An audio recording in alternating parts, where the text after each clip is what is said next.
네, 오늘 수요 예배 시간에도 우리 하나님의 은혜가 저와 여러분들의 풍성하게 넘치시기를 간절히 소망합니다. 오늘 말씀을 준비하면서 어떤 말씀을 전해야 할까 고민을 하다가 이 땅에서 우리가 무엇을 바라보며 살아갈 것인가 그런 질문을 제 자신에게 해보았습니다. 우리는 무엇을 바라보며 살고 있는가?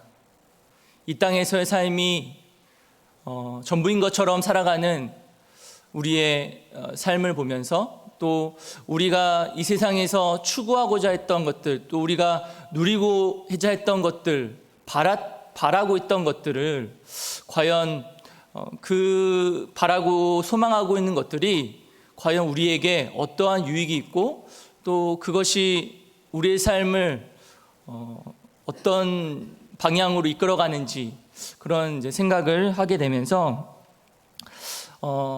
정말 우리의 삶 속에서 무엇을 바라보며 살아야 할 것인가, 무엇을 소망하며 살아가야 할 것인가 그런 생각을 하게 되었습니다. 이제 코로나19가 이제 종식되어진 것처럼 보였지만 계속 이제 더 이제 확장되어지는 그런 상황 속에 또 다시금 새롭게 시작하는 것처럼 느껴지는 그런 상황입니다. 그런 상황에서 교회가 그리고 우리 자신들 또 우리 한 사람 한 사람이 특별히 예수 그리스도를 믿는 우리들이 이 땅에서 무엇을 바라보아야 할 것인가를 한번 진지하게 고민하며 살아가야 할 때라는 생각을 하게 되었습니다. 그러면서 우리가 아시다시피 오늘 말씀을 통해서 결론을 내리자면 바로 우리가 바라봐야 할 것은 바로 우리 예수 그리스도라는 사실을 우리는 깨닫게 되는 것입니다. 왜 그럴까요? 예수님만이 우리의 참된 복음이며 소망이시기 때문입니다. 우리가 예수 그리스도를 믿고 교회에 나오고 예배를 드리면서 예수 그리스도를 우리의 삶의 중심이고 우리 삶의 전부라고 우리가 고백하며 살아가지만 이 사실을 우리가 너무나 잘 알면서도 우리의 삶을 돌아보면 과연 나 자신은, 내 모습은 예수 그리스도가 내 삶의 중심이고 예수 그리스도가 내가 바라보는 진정한 방향과 그 소망인가를 우리는 생각해 보지 않을 수 없는 것입니다. 여러분 자신들에게 한번 물어보십시오. 예수님만이 우리의 삶의 전부이시고 예수님만이 우리의 소망이신가?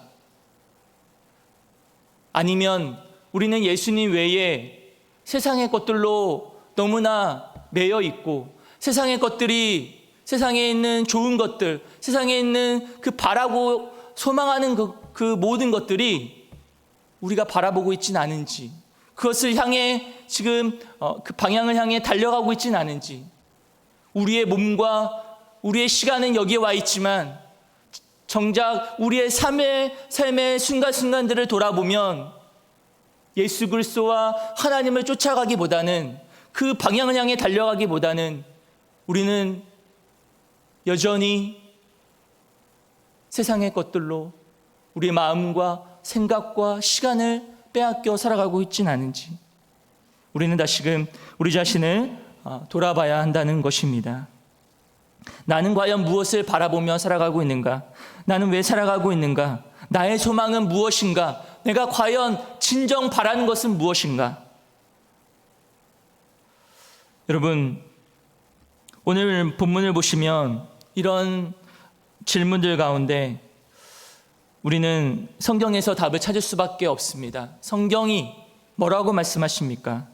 오늘 본문에 나오는 이 베드로 사도가 쓴 이 베드로전서에서 예수 그리스도를 믿는 택하심을 받은 자들에게 편지한다라고 하시죠. 택하심을 받은 예수 그리스도를 믿는 자들이 어떤 자들입니까? 오늘 1절에 보면 흩어진 나그네라고 설명하고 있습니다. 나그네, 우리의 삶이 나그네의 삶을 산다라는 것이죠. 예수 그리스도를 믿는 사람들, 예수 그리스도의 핏부림을 얻기 위하여 택하심을 받은 그 모든 예수님을 믿는 자들은 바로 이 땅에서 나그네로 살아간다는 사실입니다. 이것을 우리는 놓치고 살아갈 때가 너무나 많죠.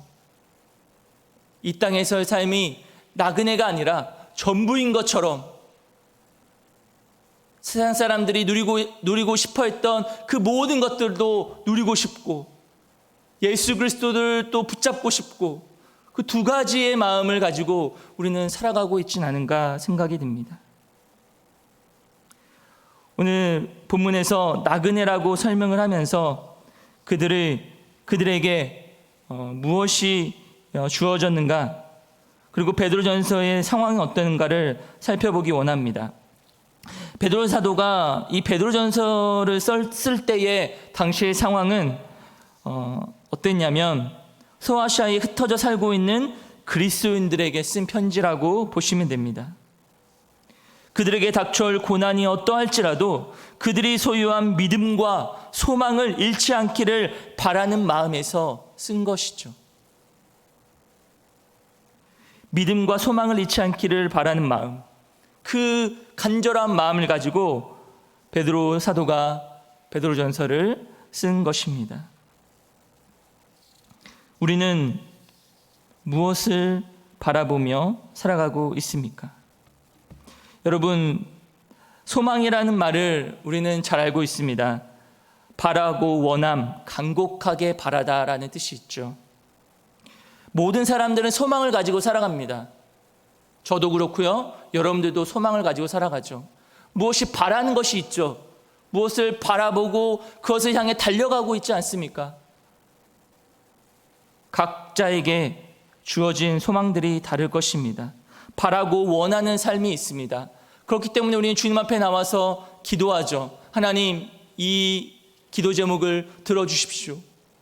정말 질병과 고통 가운데 있는 가족들이 있다면 그 영혼이 빨리 예수 그리스도 앞에서 회복되고 치유될 수 있도록 기도하는 것이 그의 바라고 원하는 것이겠죠. 소망이겠죠. 그리고 자녀들 가운데 아직 취업을 하지 못하는 자녀들이 있다면 그 자녀들이, 우리 자녀가 취업을 할 수 있도록 기도하게 되는 것, 그것이 바로 그의 소망이라는 것입니다. 사람마다 각자의 소망을 가지고 살아갑니다. 지금보다 더 좋은 직장에 가고 싶은 소망도 있을 것이고, 지금보다 더 좋은 차를 타고 싶은 소망도 있을 것이고, 지금보다 더 좋은 집에 살고 싶은 소망도 있을 것입니다. 각자에게 소망이 있다는 것이죠. 만약에 그러한 소망조차 없이 살아가는 사람이 있다면 그 사람은 하루하루를 아무런 의미 없이 살아가는, 시간이 흘러가기 때문에 살아가는 사람일 것입니다. 살아도 그 사람은 죽은 사람처럼 아무런 의미 없이 살아가는 삶이라는 것이죠. 그러하기에 이 소망이라는 것은 우리의 삶에 있어서 반드시 필요한 것입니다. 중요한 것은 무엇인가? 무엇을 소망하며 살아가고 있는가라는 것이죠. 무엇을 소망하며 살아가는가? 오늘 베드로 사도는 이 그리스도인들에게 고난이 닥쳐올수록 무엇을 바라보며 살아가야 할 것인지를 우리에게 권면해 주고 있습니다. 3절 말씀 같이 한번 읽어보겠습니다. 우리 주 예수 그리스도의 아버지 하나님을 찬송하리로다. 그의 많으신 긍휼대로 예수 그리스도를 죽은 자 가운데서 부활하게 하심으로 말미암아 우리를 거듭나게 하사 산 소망이 있게 하시며. 산 소망이 무엇인지를 말씀해 주고 있습니다. 우리가 바라봐야 할 것이 있는데 그것은 바로 예수 그리스도라고 말씀하는 것이죠. 그 예수 그리스도께서 우리를 위해서 어떠한 일을 하셨는가? 우리를 위해서 죽으셨고 또한 부활하셨다라고 말씀합니다. 그 예수 그리스도를 바라봐야 한다. 그 예수 그리스도를 바라보는 것이 바로 산 소망이라고 말씀하고 있는 것입니다. 그럼 그 산 소망은 무엇인가요? 구체적으로 4절에 말씀하는데요. 제가 읽어드리겠습니다. 썩지 않고 더럽지 않고 쇠하지 아니하는 유업을 있게 하시나니 곧 너희를 위하여 하늘에 간직하신 것이라. 산소망이라는 것은 죽지 않은 것이죠. 살아있다는 것이죠. 생명이 있고 능력이 있다는 사실입니다. 그래서 그 소망은 누가 가지고 살아가는가? 바로 예수 그리스도의 은혜를 입은 자들, 구원을 받은 자들이 바로 이러한 은혜를 얻게 된다는 것이죠. 하나님의 기업을 있게 하신다라고 말씀합니다. 근데 그 기업은 어떻습니까? 그 기업의 특징은 썩지 않고 더럽지 않고 쇠하지 않는다라고 말씀합니다. 한마디로 말하면 영원한 것이다 라는 거죠. 이 세상에서의 그 어떤 것도 영원한 것이 있습니까? 없죠. 돈, 명예, 집, 그 어떤 것도 우리가 보이는 것들, 우리가 바라고 소망하는 세상에 있는 그 모든 것들은 보여지는 것이고 영원한 것이 아닙니다. 우리가 이 땅에서 죽으면 없어지는 것이죠. 그러나 예수 그리스도를 믿는 그리스도인들에게 산 소망은 무엇입니까? 하나님의 기업을 있게 하신다고 하시는데 그 기업은 썩지 않고 쇠하지 않고 더럽지 않은 아주 깨끗하고 고귀한 것이다 라고 하는 것이죠. 그리고 그것은 보이는 것이 아니라 보이지 않습니다. 그러나 보이지 않는다고 해서 없는 것이 아니죠. 우리가 어떤 믿음이라는 것이 보이지 않지만 그 믿음은 분명히 있고 그 믿음을 우리는 가지고 그 믿음으로 살아간다라고 성경에서 말씀하고 있지 않습니까? 그 믿음은 이 땅에서 우리가 바라보고 있는 그 보이는 것들이 아니라 보이지 않는 것들 가운데 이 믿음을 가지고 있을 때 우리는 하나님의 은혜로 살아가게 되는 것이죠. 그래서 이 세상의 것들은 영원하지 않기 때문에 언젠가는 쇠하여집니다. 그러나 주님이 주시는 기업, 주님이 주시는 소망, 이 산 소망은 없어지는 것이 아니라 영원히 남게 된다는 것을 우리는 기억해야 합니다.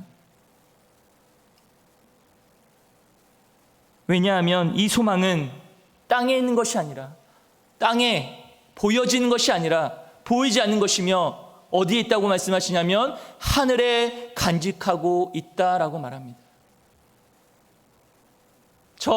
우리가 죽고 난 후에 장차 우리가 들어갈 하나님의 나라, 그 저 천국의 그 하늘나라에 간직하고 있는 것, 이것이 바로 소망이라는 것이죠. 그것을 간직하고 있다라고 말씀하고 있습니다. 여러분 이 사실을 정말 믿으십니까?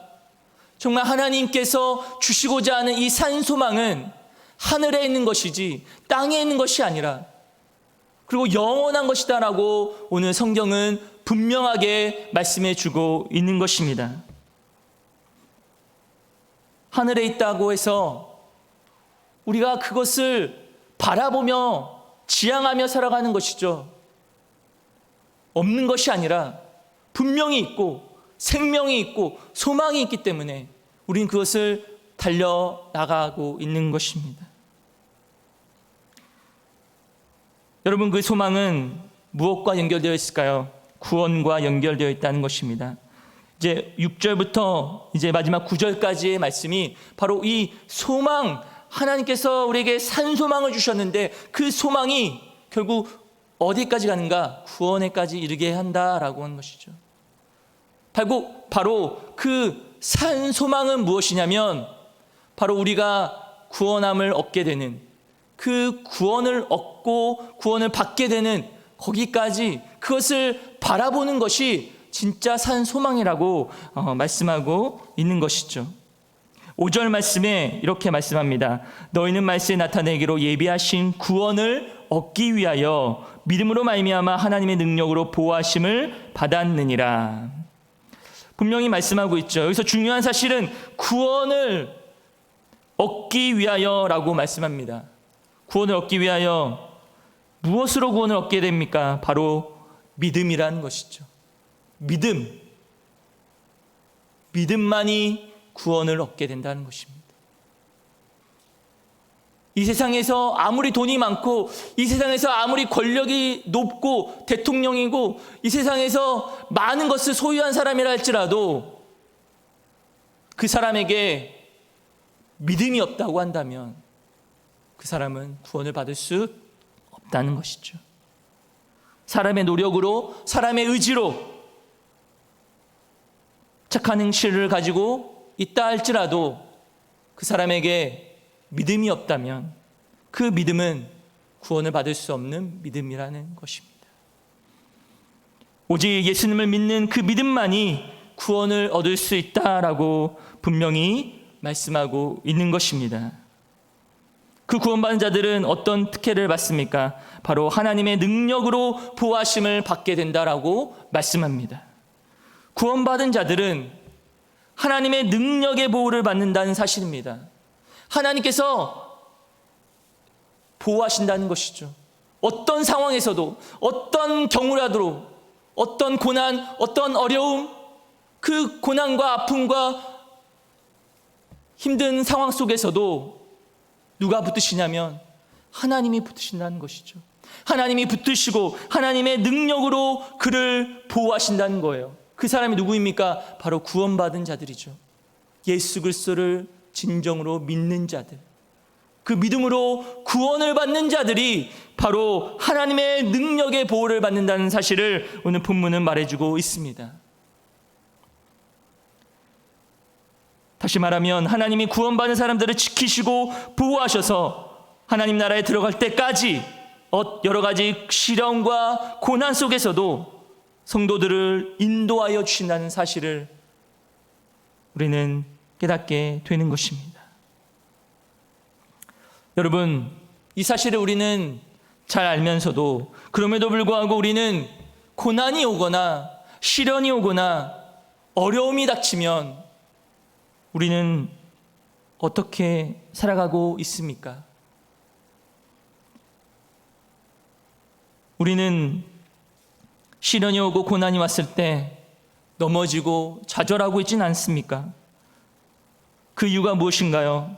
바로 우리의 믿음이 견고하지 못하기 때문입니다.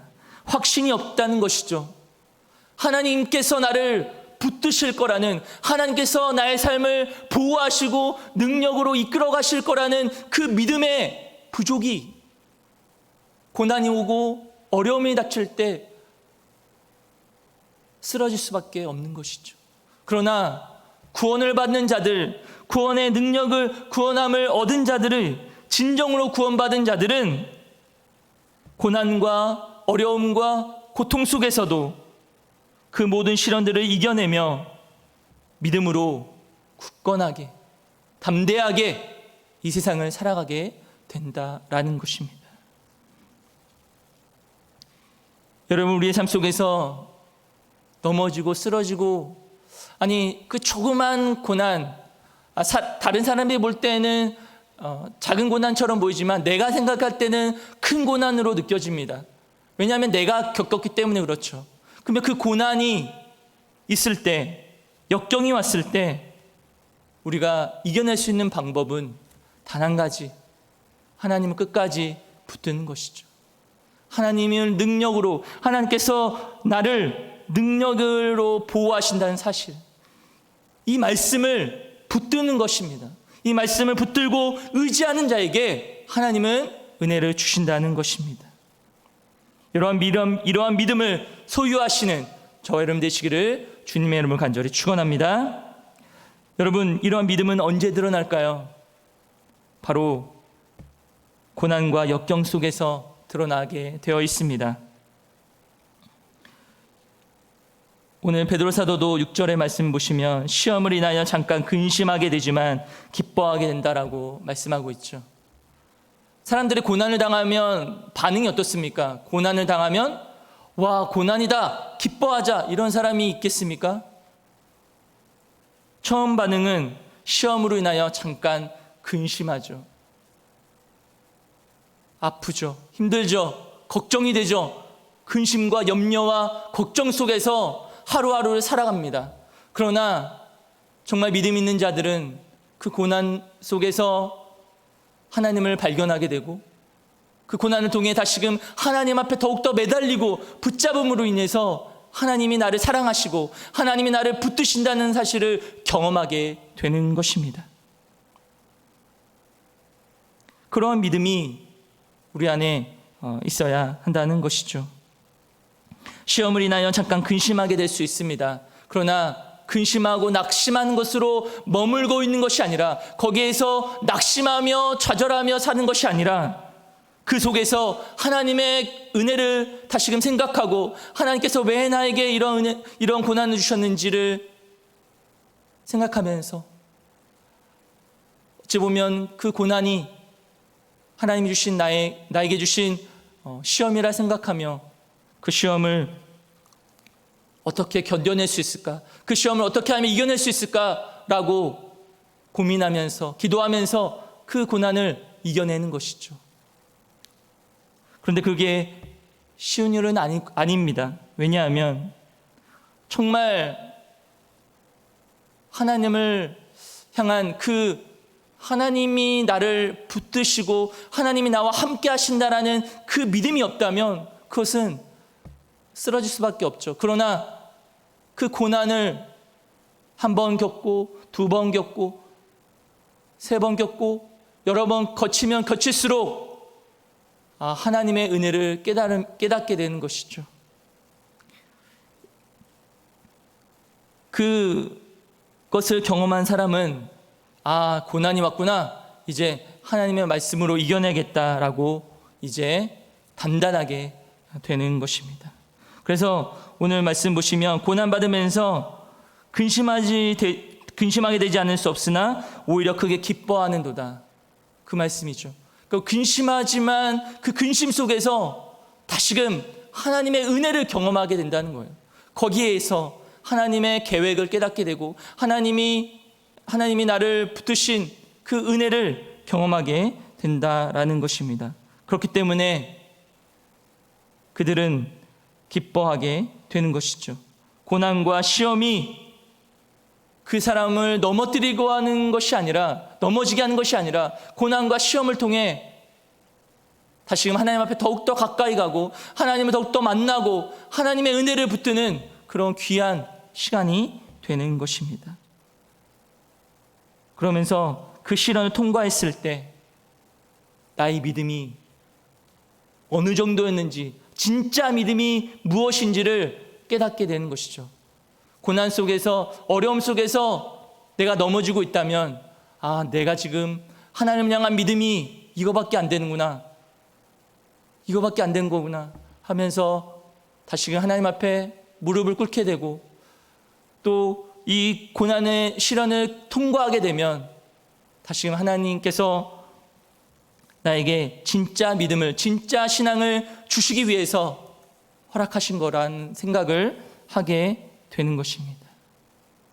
여러분, 우리가 잘 아시다시피 아브라함을 보십시오. 아브라함이 창세기 22장에 보면 하나님께서 아브라함을 시험하시죠. 사랑하는 아들 이삭을 제물로 바치라, 시험을 주셨습니다. 그 시험을 어떻게 했습니까? 그는 그때 하나님 앞에 원망하면서 하나님 왜 나에게 이런 시험을 주십니까? 라고 했나요? 그렇지 않았죠. 아브라함은 겸허히 주님의 말씀 앞에, 알겠습니다, 주님, 제가 이 사랑하는 아들 이삭을 제물로 바치겠습니다 라고 바치려고 할 때, 그때 주님이 아브라함을 막으시며 아브라함에게 내가 이제 네가 나를 경유하는 줄을 이제야 알았노라 라고 그렇게 말씀하시죠. 하나님은 이 시험을 통해, 아브라함을 시험하심을 통해, 이 시련을 통해서 아브라함의 믿음을 견고케 하신 것입니다. 아브라함의 믿음을 더욱더, 하나님에 대한 그 믿음을 확신케 하신 것입니다. 여러분, 잘 생각해 보십시오. 금과 은이 있습니다. 금과 은은 흐르면 닳아 없어집니다. 그렇죠? 단단하고 견고하지만 그렇다고 그것은 영원한 것이 아니기 때문에 닳아 없어집니다. 그러나 우리가 하나님을 향한 그 믿음이 단련되고 순수해지면 어떻게 됩니까? 바로 하나님이 기뻐하시는 진정한 믿음이 되는 것입니다. 여러분, 모든 사람들은 고난을 겪으며 살아갑니다. 예수 믿는 사람도 고난을 겪으며 살죠. 그러나 예수 믿는 사람과 믿지 않은 사람들의 차이는 무엇입니까? 세상 사람들은 고난을 만나면 힘들어하고 좌절하고 다른 사람을 탓하지만 세상을 탓하죠. 그러나 예수 믿는 사람들은 그 고난 속에서 하나님을 발견하게 되고 다시금 믿음으로 이겨내며 살아가게 된다라는 것입니다. 그 이유가 무엇인가요? 바로 하나님께서 주시는 구원이 있기 때문입니다. 그 구원에 대한 소망이 있기 때문입니다. 그 구원의 감격과 그 구원의 은혜가 내가 지금 당하는 고난보다 더 크고 위대하다는 것을 깨닫게 되기 때문입니다. 로마서 8장 18절 말씀 보시면 이런 말씀이 있는데요. 같이 읽어보겠습니다. 생각건대 현재의 고난은 장차 우리에게 나타날 영광과 좋게 비교할 수 없도다. 아멘. 현재의 고난은 장차 우리에게 나타날 영광과 비교할 수 없다라고 말씀하시죠. 우리가 당하는 고난 있고요. 그리고 앞으로 누릴 영광, 그 두 가지를 비교해 보았을 때 무엇이 큰가요? 장차 우리가 누릴 영광이 이 고난보다 더 크다는 것을, 위대하다는 것을 말씀하고 있는 것이죠. 이 말씀을 믿는 자들이 바로 구원함을 얻게 되고 그 은혜로 하나님과 동행하며 살아가게 된다는 것입니다. 이제 말씀을 정리하도록 하겠습니다. 여러분, 하나님께서 우리에게 무엇을 바라보며 살아가라고 말씀하십니까? 세상의 사람들은 돈과 권력과 명예와 자신이 좋아하는 것들을 바라보며 그것을 소망하며 살아가고 있습니다. 그러나 우리 믿는 자들은, 우리 그리스도를 믿는 사람들은 그것에 매달리며 살아가는 것이 아니라 하늘에 계신 하나님의 나라와 장차 우리가 가야 할 그 하나님의 나라와 영광을 바라보며 그 산 소망을 바라보며 살아가야 한다고 말씀하고 있는 것이죠. 우리에게 새 생명을 주시고 거듭나게 하셔서 여러 가지 시험을 당하나 믿음으로 주님은 다시 오실 때에 칭찬과 영광을 얻게 될 그 구원의 영광스러움을 바라보며 살아가라고 오늘 말씀해 주고 있는 것입니다. 주의 사랑하는 성도 여러분, 우리 모두 이 세상의 것들에 매이며 헛된 것을 쫓아 살아가지 말고 오직 우리의 구원자가 되시고 우리의 소망이 되시고 우리의 모든 것 되시는 그 예수 그리스도를 바라보며 살아가시기를 간절히 소망합니다. 고린도서 3장 1절에서 3절 말씀 같이 한번 읽어보겠습니다. 그러므로 너희가 그리스도와 함께 다시 살리심을 받았으면 위의 것을 찾으라. 거기는 그리스도께서 하나님 우편에 앉아 계시느니라. 위의 것을 생각하고 땅의 것을 생각지 말라. 아멘. 분명히 말씀하고 있죠. 우리가 바라보며 살아갈 것은 땅의 것이 아니라 위의 것이다 라고 말씀합니다. 땅 아래의 것에 매달리며 사는 인생은 무의미한 삶을 살게 되지만 하늘의 것을 바라보며 살아가는 인생은 이 땅에서 비록 힘들고 어려운 삶을 살아갈지라도 저 천국과 우리가 장차 바라보고 누릴 그 영광을 바라보며 살아갈 때 그 은혜를 누리며 살아가는 그런 은혜가 있게 된다는 것입니다. 하나님께서 나에게 주실 영광과 상급을 바라보며 망할 수밖에 없는 이 죄인을 구원하여 주신 그 예수 그리스도의 은혜를 기억하고 감사하며 살아가는 저와 여러분의 삶이 되시기를 주님의 이름으로 간절히 축원합니다. 도와주겠습니다. 사랑에 많으신 주님 감사합니다. 오늘도 베드로전서